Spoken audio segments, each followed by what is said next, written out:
하나님은 우리가 거룩하게 살기를 원하십니다. 왜냐하면 우리가 하나님의 자녀들이기 때문에 그렇습니다. 거룩하신 하나님은 당신의 자녀들인 우리들도 거룩한 삶을 살아서 당신께 영광을 돌리기를 원하십니다. 그런데 문제는 우리가 우리의 힘만으로는 거룩한 삶을 살 수 없다고 하는데 문제가 있습니다. 대부분의 사람들은 자신들을 평범하다고 생각을 합니다. 그래서 평범한 사람이 이 거룩이라고 하는 특별한 삶을 어떻게 살 수 있겠는가라고 생각을 하죠. 거룩이라고 하는 이 말은 성직자들이나 어떤 특별한 재능이나 위치에 있는 사람들만이 살아내야 하는 몫이라고 생각을 하고 자기 자신에 대해서는 일찌감치 면죄부를 줍니다. 나는 거룩하게 살 수 없는 사람이라고 포기를 해버리죠. 실제로 우리는 그동안 오랫동안 교회를 다녔음에도 불구하고 삶이 별로 변화가 없는 것 같은 느낌을 가질 때가 많이 있습니다. 교회를 오래 다니시니까 많이 거룩해지셨나요? 그래요? 여전히 똑같은 것 같죠? 무슨 반응을 좀 한번 보여보세요. 기면 기다 아니다. 별로 이렇게 많이 거룩해지는 느낌이 별로 들질 않죠. 그죠? 우리가 이런 실수를 범하게 되는 원인 중에 하나는 이 거룩이라고 하는 이 용어를 어떤 윤리나 예의 범절이나 개인의 인성이나 자질이라고 하는 문제와 연관시켜서만 이해하려고 하기 때문에 우리는 이 거룩이라고 하는 것을 멀리 떨어져 있는 말로 생각하게 된다는 거죠. 사람들이 거룩을 어떻게 생각을 하냐면 말을 묵직하게 한다든지 안정감 있게 한다든지 중저음의 바리톤 목소리로 얘기하면 참 저 사람 차분하고 경건한 사람이라고 생각할 때가 많이 있어요. 술을 안 먹는다든지 담배를 피우지 않는다든지 금식을 잘하고 정숙한 외적인 모습을 갖고 있다든지 아니면 이야기를 할 때 항상 신앙적인 이야기, 특별히 거부감이 날 정도로 너무 기독교적인 용어로 대화하는 사람들, 그런 사람들만 우리는 거룩할 거라고 생각을 해요. 예를 들면 이런 거 있잖아요. 우리 성령님께서 말씀하시기를 성령님께서 오늘 기도하시면 다 해결해 주시고 우리 성령님께서 이러면 같은 목사이지만 저도 조금 약간 거부감이 들 때가 있어요. 지금 이 사람이 하는 말의 의미를 이 사람이 알고 하나? 그런 생각이 들 때가 있어요. 우리는 말을 조금 바꾸는 것을 그거를 가지고 삶의 어떤 거룩의 기준으로 생각할 때가 많이 있고 조금 삶을 절제하고 참아내는 것을 보고서 우리는 그것을 거룩이라고 이야기할 때가 굉장히 많이 있다는 거죠.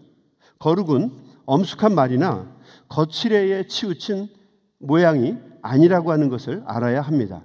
거룩은 언제나 행동과 연결이 되어 있습니다. 기독교의 거룩은 훨씬 더 능동적이고 적극적인 거룩입니다. 거룩에 대해서 제가 여러 번 이야기를 했지만 우선 이 거룩이라고 하는 것은 우리의 능력으로는 할 수 있는 것이 아닙니다. 이것을 우리가 알아야 돼요.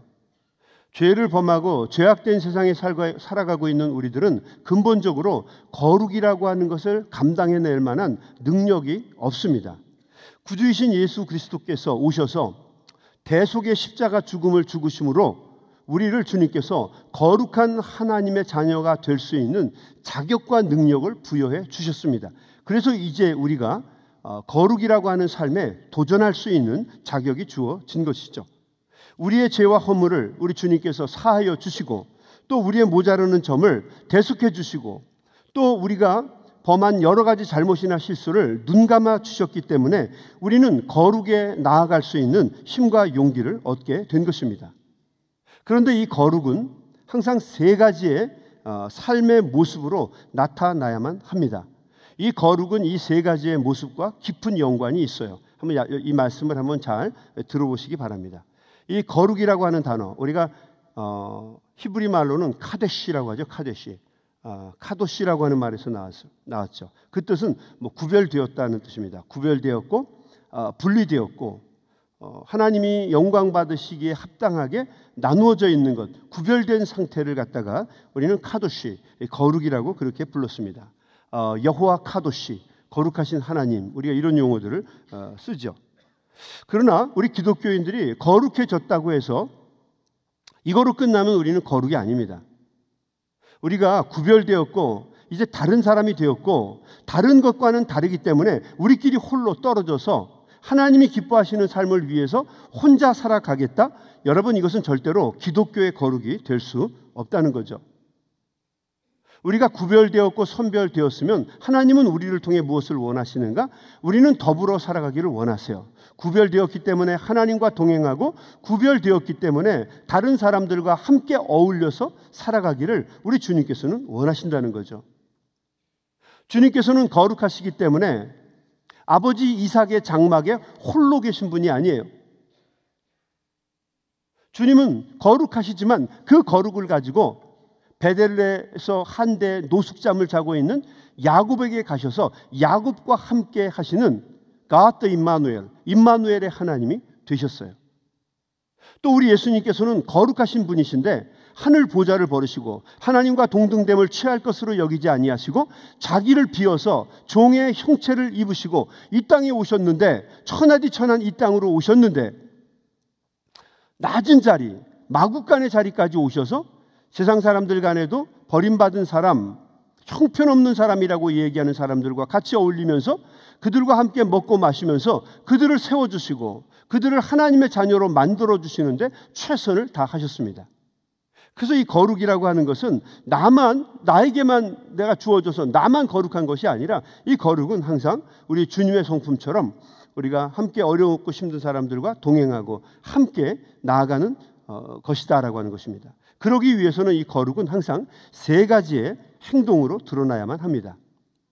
이 거룩을 위해서는 반드시 연습이 필요합니다. 연습이 필요해요. 세상의 모든 것들이 다 연습을 해야만 이루어지잖아요. 그렇죠?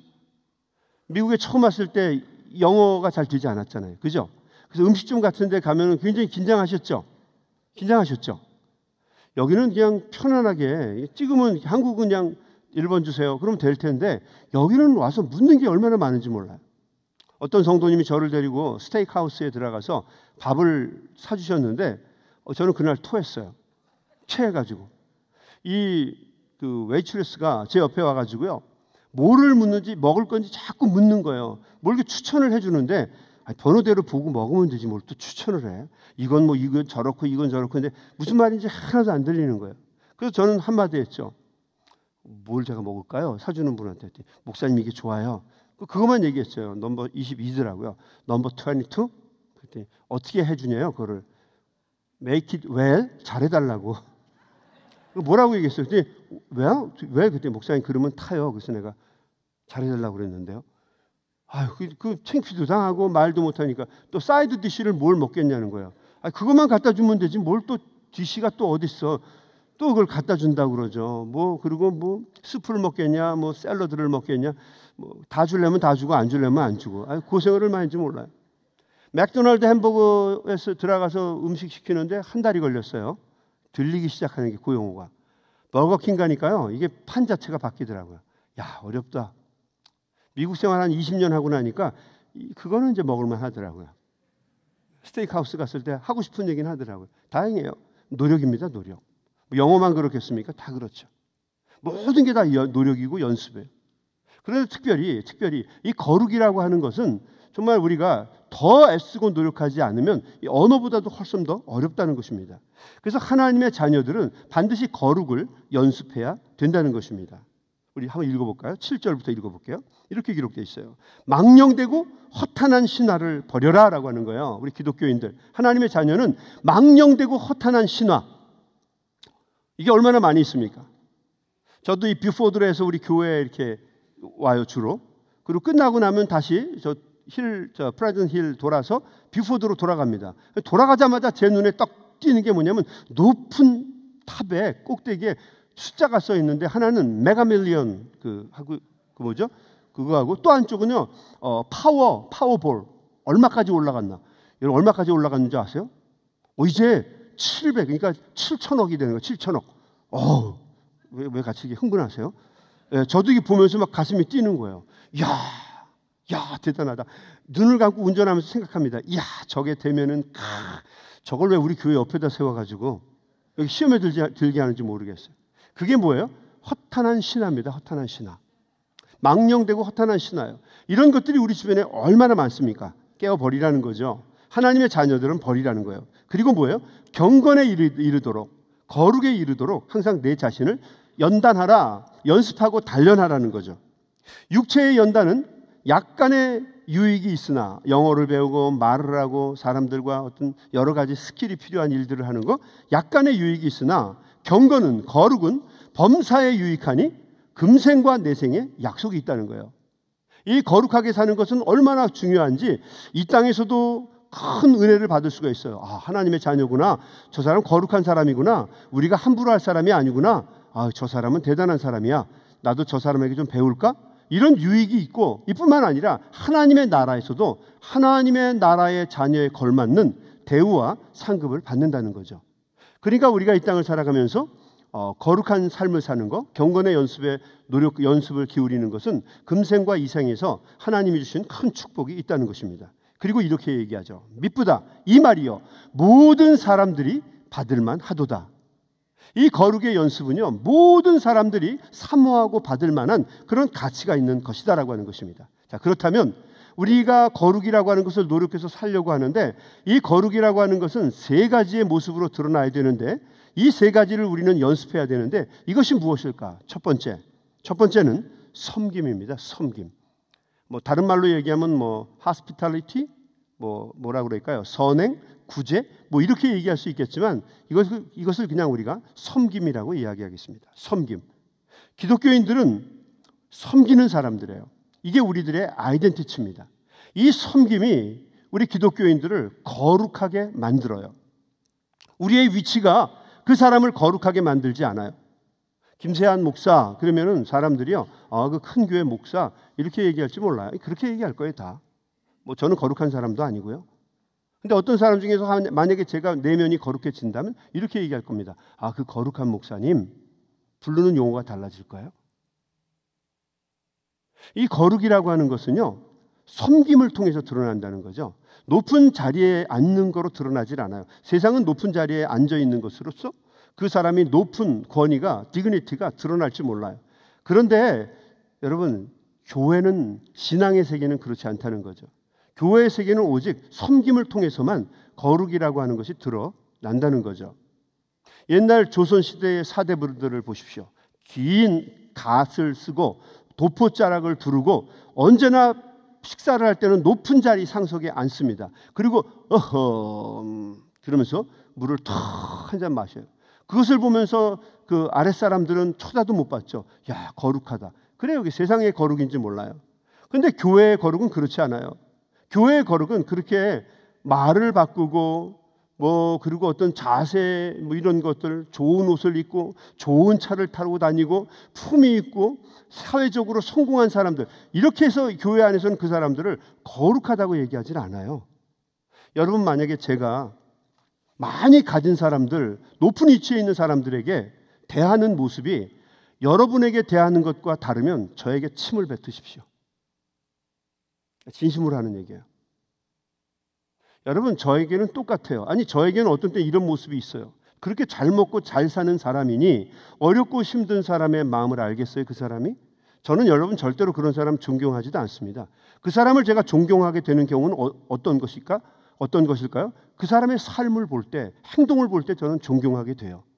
어렵고 힘든 사람들을 섬기는 모습, 자기를 희생해서 자기를 낮추는 모습, 저는 그런 사람들 보면 존경합니다. 시키지 않아도 존경해요. 말 잘하고 똑똑하고 영어 잘하고 논리적이고 굉장한 어떤 철학을 갖고 있는 사람 피곤합니다. 저한테는 오지 않으셨으면 감사하겠어요. 피곤합니다. 제가 존경하는 사람은 누군가? 섬기는 사람이에요. 절대로 그냥 지나치지 않는다는 거죠. 여러분, 우리가 사는 이 시대에 가장 거룩한 사람으로 뽑히는 사람, 우리는 의심하지 않고 마더 테레사 이분을 뽑을 겁니다. 마더 테레사는 거룩한 사람이에요. 이 사람은 오프라 윈프리처럼 말에 뛰어난 은사를 가지고 있는 분이 아니에요. 기가 막히게 말 잘하는 사람 아닙니다. 니콜 키드만처럼 아름다운 외모를 갖추었다든지 카리스마적인 연기를 통해서 사람을 사로잡는 사람도 아닙니다. 힐러리 클린턴처럼 어떤 정치적인 폴리티컬 파워를 가지고 있는 사람도 아니에요. 이 사람은 어떻게 보면 연약한 사람입니다. 평생을 수녀로 산 사람이에요. 그러나 우리가 평생을 이 여인이 수녀로 살았기 때문에 이 사람을 거룩한 사람으로 존경하는 거 아니라는 거죠. 우리가 이 마더 테레사를 존경하는 이유는 딱 하나입니다. 이 사람은 항상 평생을 좋은 자리, 높은 자리에서 편하게 살아갈 수 있었지만 그 모든 기회를 던져버리고 예수님처럼 살아가겠다는 마음을 가지고 인도에서도 가장 천하고 낮은 자리 캘커타라고 하는 곳에 가서 정말 형편없이 망가진 사람들, 버림받은 사람들, 고아와 과부들, 그리고 희망이 끊긴 사람들을 위해서 헌신하며 섬기는 삶을 살았기 때문이에요. 그래서 우리는 이 사람이 뭐 캐토릭 사람이든지 아니면 이 사람이 어떤 다른 모습의 사람이었든지 간에 우리는 이 사람을 존경하고 거룩한 사람으로 인정을 하는 겁니다. 동의하세요? 그러므로 우리에게 있어서 가장 중요한 것은 섬김이라고 하는 거죠. 여러분, 섬김의 삶이 그녀의 삶을 아름답게 만듭니다. 우리의 영성이나 우리의 신앙이 언제나 섬김을 거칠 때만 거룩으로 빛난다는 거죠. 그러므로 이 섬김은 거룩으로 나아가는 길입니다. 여러분, 섬기는데 최선을 다하는 저와 여러분 될 수 있게 되길 주의 이름으로 축원합니다. 그러니까 어떤 일을 섬길 때요, 여러분 너무 화내거나 분노하지 마세요. 섬기다 보면은 어떤 때는 오해도 받고 짜증도 나겠죠? 그렇죠? 무시받는 것 같기도 하고 그렇잖아요. 사회에 나가면 내가 사장인데 교회에 오니까 내가 그 사람을 섬겨야 돼. 여러분, 섬기십시오. 거룩하게 될 것입니다. 세상에 나가서는 내가 물건을 사요. 그럼 좀 더 담아요. 그거 아이고 상처 났잖아. 좋은 거 좀 담아주면 안 돼요? 그러나 교회 와서는 그 사람에게 주님의 이름으로 환영합니다. 여러분, 하십시오. 위선이 아니에요. 섬김입니다. 얼마나 어렵고 힘들겠어요. 그런데 그런 섬김을 통해서 사람은 서로가 서로를 더 이해하게 되고 그 사람을 우리는 거룩한 사람으로 인정하게 된다는 거죠. 섬김에 좋은 예가 되는 말씀이 있습니다. 사도행전 9장에 보면 다비다라고 하는 한 여성이 나오게 됩니다. 도르가라고도 불리는 여성입니다.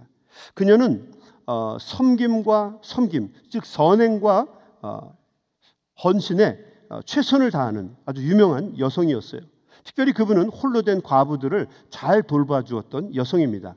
그런데 어느 날 다비다가 어떻게 해서 그렇게 됐는지 모르겠지만 아침에 죽고 말았습니다. 그녀에게 사랑을 받았던 많은 과부들이 통곡하면서 슬퍼합니다.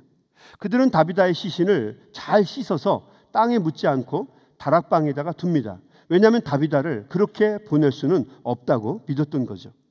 그래서 이 다비다를 다락방에 모셔놓은 후에 그들이 회의를 엽니다. 그리고 그 당시에 신유의 은사가 있어서 어떠한 사람도 일으킬 수 있다라고 하는 베드로를 생각하게 됩니다. 그 베드로가 요빠에서 가까운 지역이었던 룻다라고 하는 곳에 방문해 와 있다는 것을 알고 얼른 두 사람을 보내서 베드로를 불러오게 하죠. 베드로는 얼떨결에 두 사람을 따라서 급하게 요빠에 있는 이 다비다의 이 가부들이 있는 곳으로 오게 됩니다. 올라가 보니까 2층에 다비다가 죽어서 이미 다 씻겨져서 누워 있습니다.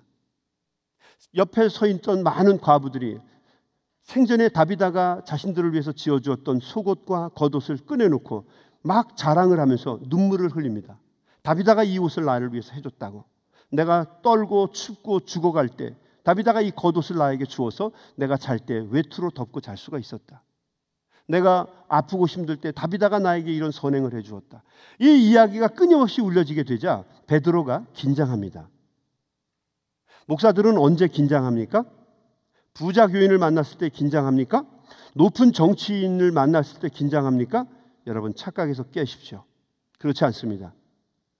잘 섬기면서 헌신해서 주변에 있는 모든 사람들에게 인정을 받고 있는 사람들을 대할 때 긴장합니다. 대단한 사람, 그 사람은 잘못되면 하나님의 영광을 가리잖아요. 그렇잖아요? 그 사람이 잘못되면 이건 문제가 되잖아요. 베드로도 긴장합니다. 여러분, 목회자를 긴장시키는 주의 일꾼들이 되시길 주의 이름으로 축원합니다. 베드로가 긴장해서 그 주변에 있던 모든 사람을 바깥으로 물립니다.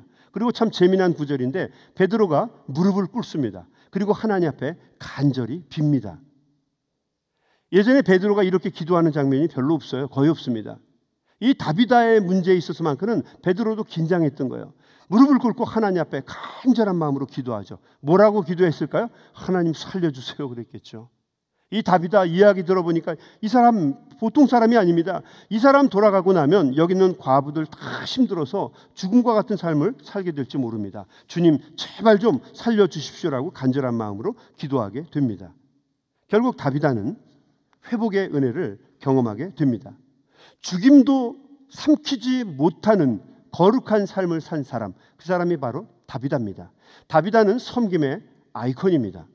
섬김을 통해서 거룩을 이룬 사람들입니다.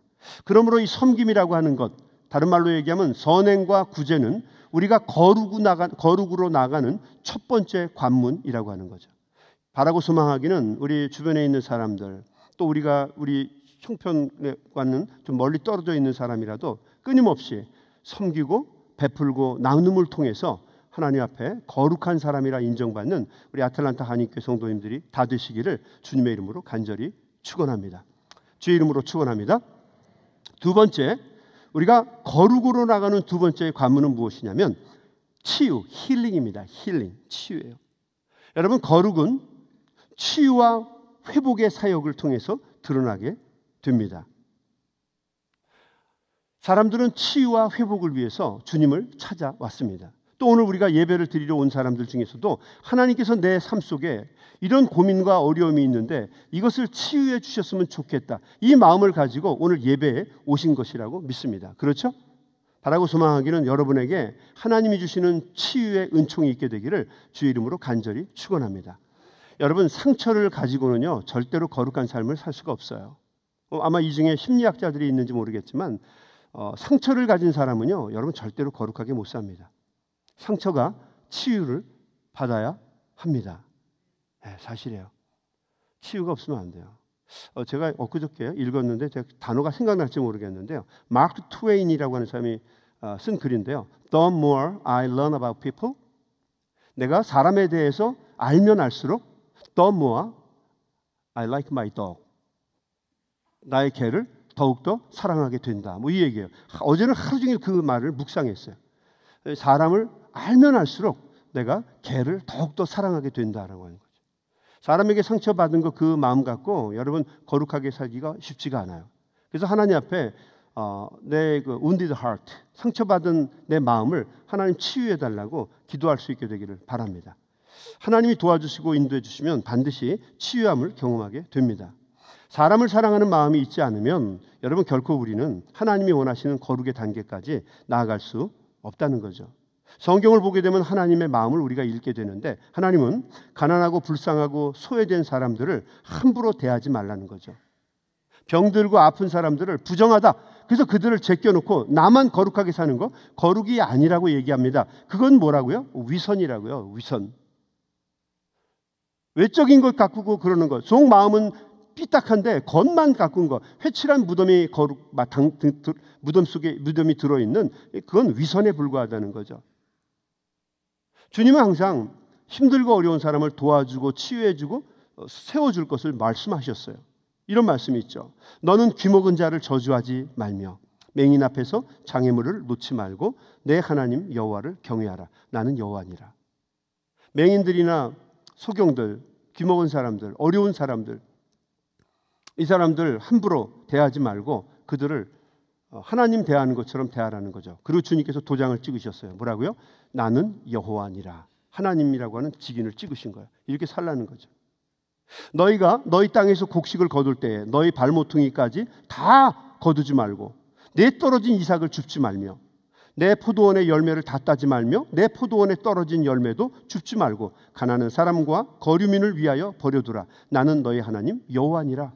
밭에서 밀이삭을 줍을 때 그거 다 따지 말고 어려운 사람 위해서 남겨두라는 거예요. 왜냐하면 좀 있으면 겨울이 오는데 음식이 없어서 굶주릴 수 있는 사람들, 그 사람들을 위해서 믿음으로 남겨두라는 거예요. 하나님이 갚아주신다는 거죠. 낫을 했는데 큰 것이 떨어졌어요. 어휴, 왕건이. 그리고 왕건이 잡지 말라는 거예요. 어렵고 힘든 사람을 생각하면서 그 자리에 내버려 두라는 거죠. 포도나무 밑에 가서 포도를 이렇게 따는데 다 따지 말라는 거예요. 악착같이 싹싹 떼놓고 한 송이 남겨놓고 먹어, 이러지 하지 말라는 거죠.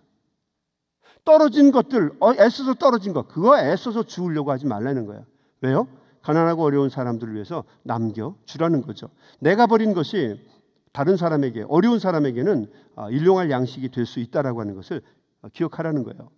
우리 주님께서는 또 이렇게 말씀하셨어요. 내가 이 땅에 온 것은 건강한 사람을 부르러 온 것이 아니라 뭐라고요? 죄인들을 불러 회개시키려 오신 것이다라고 하는 거예요. 마음이 병들고 육신이 병든 사람들, 그 사람들을 불러서 치유시켜 주시기 위해서 우리 주님이 오셨다는 것입니다. 우리가 예수님을 거룩하다고 이야기하는 것은 왜 그렇습니까? 예수님에게 담겨있는 힐링의 모습이 있기 때문이에요. 예수님께 나아가기만 하면 어떠한 죄나 어떠한 허물이 있어도 예수님은 품어주시잖아요. 자기를 십자가에 못 박고 자기를 저주한 사람인데도 예수님은 품어주시잖아요. 그래서 우리는 예수님을 보고 뭐라고 얘기해요? 거룩하다고 이야기하지 않습니까? 결국 치유해주고 회복시켜주는 것, 이것이 바로 이것이 거룩으로 나아가는 두 번째 관문이라는 거죠. 누가복음 10장에 보면 이것을 알 수 있게 하는 예화의 말씀이 있어요. 강도 만난 이웃을 힐링, 치유해주고 싸매어준 훌륭한 선한 사마리아인의 비유가, 이 비유를 볼 때 우리는 거룩이 무엇인지 명확하게 알 수가 있습니다. 강도 만난 이웃, 좀 정확하게 얘기하면 강도 만난 왼수입니다. 이웃이 아니에요.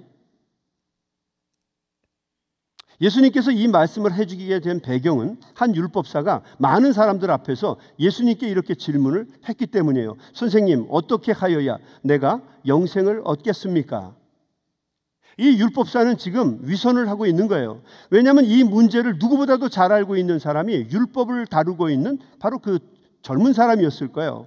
근데 그 사람이 이 많은 사람들 앞에 나와서 율법의 이야기를 들먹이는 이유는 첫 번째, 내가 예수보다 율법을 더 많이 알고 있는 사람이다, 이거를 드러내고자 함이고, 두 번째는 교묘하고 난처한 질문을 던져서 예수님을 어렵게 만들려고 하는 것, 시험에 들게 만들려고 하는 것이 이 율법사의 간계한 꾀였어요. 속마음을 감찰하시는 예수님께서 율법사에게 도리어 질문을 하셨는데, 그 질문의 내용이 바로 해주신 이야기가 바로 이 선한 사마리아인의 비유입니다. 굿 사마리탄의 비유의 말씀이에요. 그 내용은 이것입니다. 한 유태인이 예루살렘에서 여리고로 내려가고 있었어요. 그때 흉악하게 생긴 강도를 만나게 됩니다. 강도는 그 유대인을 칼로 찌르고 거반 죽을 때까지 두들겨 팹니다. 그가 가지고 있었던 돈과 소지품을 다 가지고 가요. 그뿐만 아니라 타고 왔던 나귀, 그리고 심지어는 강도 만난 그 사람의 옷까지 싹 뺏겨서 벌거벗게 만들어 놓은 후에, 그리고 그를 갖다 길가 풀숲에다 던져놓고 유유히 사라지게 됩니다. 때마침 그 지역을 제사장이 지나가게 되죠. 제사장은 그 당시에 가장 존경받는 위치에 있는 사람이었고 하나님의 사자였습니다. 하나님의 일꾼이요, 종이었죠. 제사장이 이 강도 만난 사람을 보았습니다. 어떤 느낌이 들었는지 성경은 이야기하고 있지 않지만 결코 우리와 다르지 않았을 거예요. 첫 번째, 두려웠겠죠? 무서웠겠죠? 자기도 해를 당할지 무서웠을 겁니다. 또 어쩌면 오해를 받을지도 모르죠? 여러 가지 만감이 교차하는 생각을 그가 가졌을 겁니다. 어쨌든 중요한 것은 이 제사장은 그 자리를 빨리 비껴 지나갔다는 거죠. 잠시 후에 레위인이 왔습니다. 레위인도 성전에서 일하는 사람이었어요. 거룩한 사람입니다. 근데 그도 제사장이 했던 것과 다르지 않게 그 자리를 빨리 지나쳐 버립니다. 그리고 조금 있다 세 번째, 사마리아 사람이 지나가게 되었습니다. 사마리아 사람과 유대인은 원수지간이에요. 둘은 섞을래야 섞을 수 없는 견원지간입니다. 아주 나쁜 관계예요.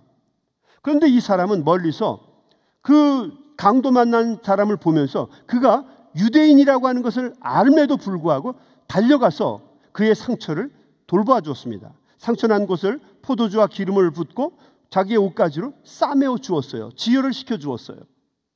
여러분, 이 사마리아 사람이 그 사람이 유대인인 것을 알았을까요? 몰랐을까요? 유대인들은 전부 다 머리에다가 쓰는 모자가 있잖아요. 그죠? 하나님이 너 위에 계시다라고 하는 상표로 모자를 쓰잖아요. 멀리서 봐도 우리는 알잖아요. 예전에 제가 시골 교회를 섬길 때 그 소풍을 자주 갔어요. 시골이니까 교인들하고 소풍을 갔어요. 그럼 이런 장난, 저런 게임 많이 합니다. 남자들이 한 10명 정도 나와서 여기 서 있고요. 그 안에 되는 사람들이 10명 정도 반대편에 있어요. 그러면 호각을 휙 불면은요, 다 달려와 가지고 남자들 이렇게 얼굴을 만지면서 그 남편을 찾는 거예요. 여러분은 찾을 수 있어요? 그 얼굴이 그 얼굴 같으세요? 찾지 못하겠죠. 근데 어떤 집사님이 저한테 와가지고 얼굴을 막 만지는 거예요. 갸우뚱거리면서 만져요. 그럼 뒤에 있는 사람은 말하면 안 되거든요.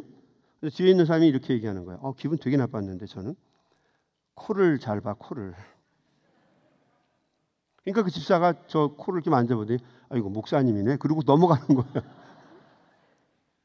그래서 저는 알았죠. 코가 크구나 내가. 여러분 유대인들은요 머리 이거 쓴 거 보면은요 금방에 알아요. 단번에 압니다. 저 유대인이구나. 우리들하고 원수구나. 그럼에도 불구하고 사마리아 사람은 달려가서 그 사람을 치유해주고 그 강도 만난 이웃을 자기의 나귀에 싣고 그리고 여관으로 가서 밤새껏 그를 잘 돌보고 치료해줍니다. 그리고 이른 아침에 길을 떠나면서 여관 주인에게 돈을 더 줍니다. 잘 돌봐달라고 부탁을 하죠. 그리고 만약에 돈이 더 들게 되면 내가 돌아오는 길에 그 돈을 갚아주겠다고 이야기를 합니다. 예수님께서 이 비유의 말씀을 하시고 그 율법사에게 이렇게 질문을 하시죠. 여러분 이 질문이 얼마나 멋있습니까? 그 강도 만난 사람에게 참 이웃이 누구냐라고 물어요. 삼지선다형입니다. 제사장, 1번 제사장, 2번 레위, 3번 사마리아인. 1, 2, 3번 중에 하나 고르면 돼요. 누구냐라고 물었어요. 근데 참 재미난 것은 이 사람이 제사장, 레위, 사마리아 사람 요 셋 중에 하나를 고른 게 아니라 그 사람의 행동을 골랐다는 것을 기억하십시오. 신분이나 인종이나 그 사람의 어떤 지위나 외적인 조건을 가지고 그 사람을 고른 게 아니에요. 사마리아 사람이 아니고 레위 사람입니다. 제사장입니다. 그렇게 얘기한 것이 아니라 뭐라고요? 은혜를 베푼 자입니다라고 하는 거죠. 액션을 얘기한 거예요. 은혜를 베푼 자. 그러니까 이웃이라고 하는 것이 옆집에 살기 때문에 내가 아는 사람이기 때문에 같은 학교를 나왔기 때문에 나하고 같은 의과대학을 나오고 나하고 같은 변호사이기 때문에 나하고 같은 종족이기 때문에 이것이 이웃이 아니라 이 사람의 이야기는 뭐예요? 은혜를 베푼 자라고 하는 거죠. 행입니다. 힐링을 경험할 수 있는 은혜를 준 자라고 하는 거죠. 예수님께서 그 사람에게 이렇게 얘기하셨어요. 너도 가서 그와 같이 해라라고 하는 거죠. 이 말이 얼마나 멋있습니까? 너도 가서 사마리아인이 되라 이 얘기하신 게 아니에요. 뭐라고요? 너도 가서 그와 같이 하라라고 하는 거죠. 주님께서는 행위를 말씀하신 거예요. 하라고 하는 것입니다. 신앙과 거룩은 여러분 아는 것이 아니라 행하는 것입니다. 사는 것이에요. 거룩은 사는 것에서 나오는 거지 우리가 가지고 있는 외적인 모습에서 나오는 것이 아니다라고 하는 거죠. 여러분 기독교가 이 로마를 나중에 정복하게 됩니다. 그렇죠? 325년에 나이시안 크리드가 나오게 되고 또 396년인가 데오도시우스 황제가 기독교를 국교화하면서 나중에는 400년 이전에 이미 기독교가 로마를 다 차지하게 됩니다. 많은 역사가들, 정치가들은 이렇게 얘기합니다. 정치적으로 기독교가 로마를 점령한 거라고. No! 그렇지 않아요. 그렇지 않아요. 기독교인들은 어떻게 이 로마를 점령할 수 있었을까? 여러분 사랑으로 점령한 거예요. 귀한 섬김과 그들을 치유하는 것을 통해서 그들은 한 거예요. 자기 부모를 죽이고 내 자식을 죽였던 사람들을 주님의 사랑으로 용서한 것입니다. 힘에 의해서가 아니라 치유와 회복을 통해서 그들을 싸매어주고 그들을 돌봐주는 과정을 통해서 많은 사람들에게 감동을 주면서 그들이 기독교인으로 돌아오게 된 거예요. 서약 때문에 무슨 정책 때문에 된 것이 아니에요. 2차 여러분 그 중세시대 때 유럽 15세기 때 흑사병이 유럽에 돈 적이 있었어요. 그래서 이게 얼마나 심했는지 유럽에 살고 있는 사람들 3분의 1을 죽였습니다. 거의 다 죽인 거예요. 주변에 얼마나 많은 시체들이 있었겠어요. 그런데 워낙 전염병이 심하니까 사람들이 그 시체에 가지를 못하는 거예요. 그러니까 이 점점 더 득식을 한 거예요. 여러분 이 시체들을 어떻게 처리했을까요? 기독교인들이 처리했어요. 여러분. 많은 사람들이 이 사실을 모르더라고요. 그 많은 시체, 3분의 2나 되는 시체를 다 누가 처리했나? 기독교인들이 죽을 것을 각오하고 마지막 그 형제들에게 그 땅을 파서 그 시체들을 마스크 다 쓰고 들어가서 다 묻어준 거예요. 기도하고. 그 모습을 보면서 사람들이 여러분 그 중세시대 때 주님을 만나는 역사가 일어났던 거예요. 사람들은 이야기합니다. 중세는 썩었다. 썩은 것만 있었을까요? 빛과 소금의 역할을 감당하면서 거룩하게 살아가려고 하는 힐링을 통해서 하나님의 거룩을 이루는 많은 형제들이 있었다라고 하는 것을 여러분 기억할 수 있게 되길 바랍니다. 그게 거룩입니다. 바라고 소망하기는 우리 아틀란타 한인교회 성도님들이 가시는 곳마다 여러분의 삶의 존재를 통해서 여러분의 가정과 삶의 현장이 또 주변에 있는 모든 이웃들이 치유함을 받고 회복을 통해서 거룩하게 되는 귀한 은혜가 있게 되기를 주님의 이름으로 간절히 축원합니다. 마지막 세 번째는 reconciliation, 화해입니다. 화해. 거룩은 항상 화해와 회복의 모습으로 나타나야 합니다. 저 사람은 거룩해. 근데 다가갈 수가 없는 사람, 제가 자신 있게 얘기할게요. 기독교에는 그런 거룩 없습니다, 여러분. 에헤, 뭐 이런 사람 있죠. 그 사람은 제가 보기에는 점치는 집 뭐 이런 데 가는 게 좋을 것 같아요. 기독교에는 이런 사람은 없어요. 그놈하고 거룩한, 뭐 무서워서 말도 못하고 오줌 지리게 하는 사람, 여러분 그 거룩한 거 아니에요. 깨세요. 그 거룩한 거 아니에요. 그건 거룩 근처도 안 가요. 거룩은요, 어떤 게 거룩이냐면요, 거룩은 그 사람이 가기만 하면 화해가 일어나는 사람이 거룩한 사람이에요. 화해가 일어나야 됩니다. 상생이 일어나야 해요. 우리 신앙인들이 가는 곳에는 항상 어디든지 화해가 이루어지고 평화가 임해야만 합니다. 그래서 우리 마태복음에 이런 구절이 있잖아요. Peacemakers will be called 뭐라고요? Children, God's children이라는 거죠. Peacemakers will be called God's children. 화평케 하는 사람은 하나님의 자녀라고 불리우심을 받을 거라는 거죠. 그래서 우리 성도들이 가는 곳에는 어떠한 이유든지 항상 화평이 일어나야 돼요. 이것이 거룩입니다. 여러분이 가게 되면 그 가는 곳마다 화평이 일어나죠. 그죠? 그죠? 네, 화평이 일어날 거라고 저는 그렇게 믿고 있습니다. 특별히 우리 아틀란타 한인교회 성도님들은 가는 곳마다 화평이 일어나기를 바라요. 누가복음 15장에는 이것에 대한 좋은 이야기가 기록되어 있어요. 두 아들을 가지고 있는 아버지가 있었습니다. 그런데 어느 날 작은 아들이 아버지에게 자기가 미리 받게 될 유산을 미리 달라는 거예요. 참 나쁜 놈이죠. 아버지가 눈 퍼렇게 살아있는데 유산 나한테 미리 결제해 달라는 거예요. 때를 쓰고 난리를 썼을 거예요. 어쩔 수 없이 아버지가 유산을 줍니다. 그러나 아버지의 관심은 둘째 아들이에요. 둘째 아들이 상처받거나 어려움 당하거나 생명을 잃을까 봐 두려워하는 마음으로 떠나게 됩니다. 이 둘째 아들은 나가서 자기 아버지의 재산으로 창기들과 다 말아먹고 그냥 허랑방탕하게 살다가 우리가 잘 아는 것처럼 어떤 한 지역에 가서 한 부자의 집에 가서 돼지들을 치면서 쥐염 열매를 먹는 존재로 바뀌어버리고 맙니다. 형편없이 망가진 거예요. 그리고 고민하고 힘들어하고 너무 어려워하다가 용기를 내서 아버지의 집으로 돌아오게 됩니다. 그런데 성경에는요, 우리가 잘 모르는 또 한 사람이 등장해요. 이 아버지와 탕자라고 불리우는 이 둘째 아들과의 갈등과 고민 속에서, 싸움 속에서 조용히 침묵을 지키고 있는 또 한 명의 아들이 있었어요. 그 아들이 누굽니까? 큰아들입니다. 큰아들. 말도 안 하고 조용히 있어요. 여러분, 조용히 있는 사람 무섭습니다.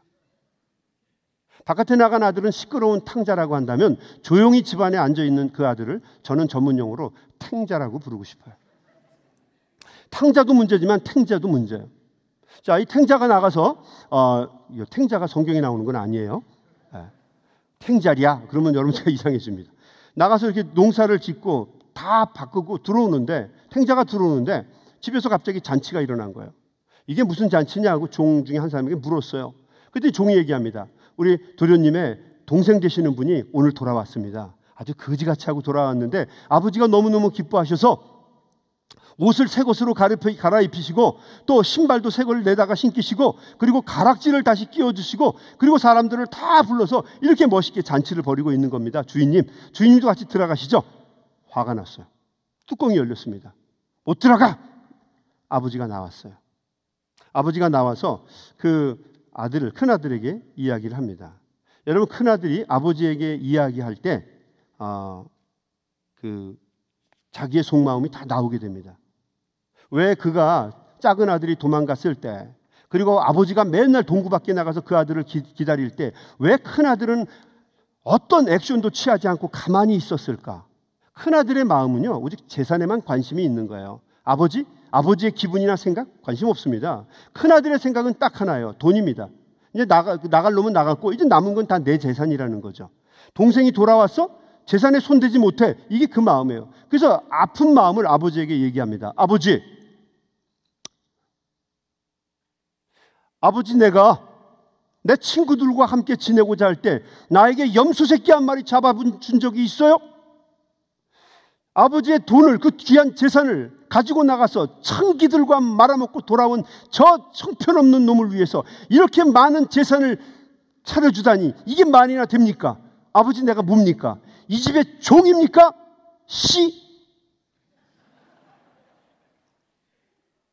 아버지가 그 아들을 보면서 이렇게 얘기하죠. 아들아, 너에게는 내가 있지 않냐?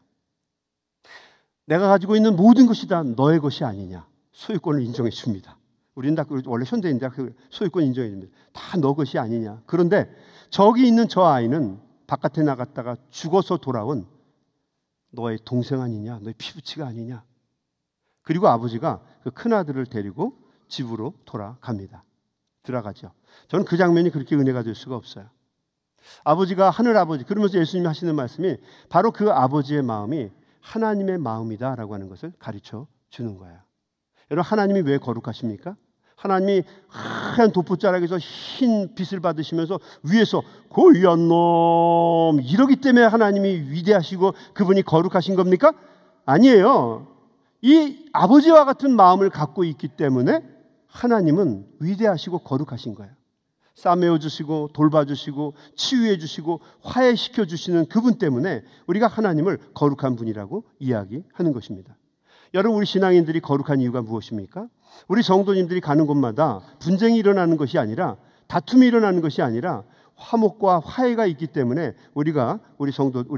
세상 사람들이 우리를 성도, 거룩한 무리라고 이야기하는 것 아니겠습니까? 여러분, 우리 아틀란타 한인교회 성도님들이 가는 곳마다 이 거룩이 드러날 수 있게 되게 주의 이름으로 축원합니다. 다이아 호프라고 하는 선교 단체의 잡지에 이런 글이 실려 있었어요. 제가 이걸 읽다가 참 짧았는데 은혜가 됐어요. 더그 멜랜드라고 하는 브라질 선교사에 관한 이야기예요. 이분은 위클리프 선교재단에서 일을 하는 선교사님이었어요. 이 더그 선교사님이 브라질의 풀리오 인디안 마을에 들어갔습니다. 그 부인과 함께 이 더그 멜랜드라고 하는 선교사님이 들어가서 사역을 하게 되었어요. 근데 그 브라질에 있었던 인디안들이 이 더그 선교사를 보자마자 제일 먼저 그들이 불렀던 명칭은 백인이라는 거죠. 백인. The white man. He is the white man. Hi, white man. white man 하면서 불렀다는 거죠. 백인. 이 말 속에는 증오가 담겨 있었어요. 왜냐하면 이 선교사 이전에 많은 백인들이 그 인디안 마을에 들어와서 땅을 막 뒤헤집고요. 금이나 은이나 이런 걸 다 패가느라고, 다이아몬드 같은 거 찾아가느라고 사람들을, 원주민들을 속이고 이용하고 강간하고 또 죽이고 못된 짓을 다 했던 거죠. 그래서 백인들에 대해서 아주 증오심이 있었던 거예요. 근데 그 백인 선교사가, 이 더그 선교사가 들어오게 된 거예요. 그래서 그를 향해서 The White Man 하고 불렀죠. 근데 이 더그 선교사가 10년 동안 열심히 사역을 했어요. 그들을 섬겼습니다. 그들이 섬기는 방식, 그가 섬길 때 어땠냐면 우선 그들의 언어를 배우고 아픈 사람들을 위해서 약을 사오기도 하고 또 여러 가지 인디안들에게 할 수 있는 여러 가지 것들을 잘 해주었어요. 그러자 인디안들의 마음이 풀리기 시작했어요. 그래서 그 사람을 백인은 백인이지만 The Respectable White Man, 존경하는 백인이라고 부르게 되었어요. 조금 이름이 10년 후에 바뀐 거예요. 그렇지만 이 더그 선교사는 10년을 더 열심히 합니다.